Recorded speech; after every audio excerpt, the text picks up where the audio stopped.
sur votre météo financière avec pour commencer un bilan du mois d'avril qui a été un mois dominé par des publications de résultats dans les entreprises qui ont globalement surpris à la hausse, meilleur que ce que les analystes attendaient, et tout ça a été évidemment favorable pour les marchés actions, mais sur le début du mois de mai, on a eu le retour de la guerre commerciale entre la Chine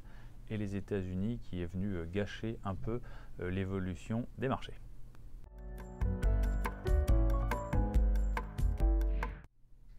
Pour nos supports, et même en intégrant au 10 mai les impacts négatifs de la guerre commerciale entre la Chine et les États-Unis, on reste sur des performances très favorables avec des supports patrimoniaux qui affichent des performances comprises entre 3,5 et 6,5 et des supports actions qui ont d'excellentes performances même en intégrant une consolidation au cours de la période récente.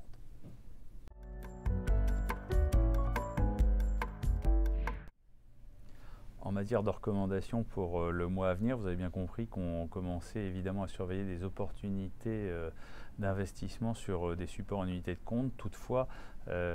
pour l'heure, on reste très confiant dans des supports comme DWS Top Dividende, un fonds défensif qui trouve toute sa justification et qui affiche une performance pas loin de 10% depuis le début de l'année et qui permettra sans doute de traverser une période plus turbulente avec une très bonne performance relative. Et puis on garde également notre confiance dans des supports qui ont souffert au mois d'avril.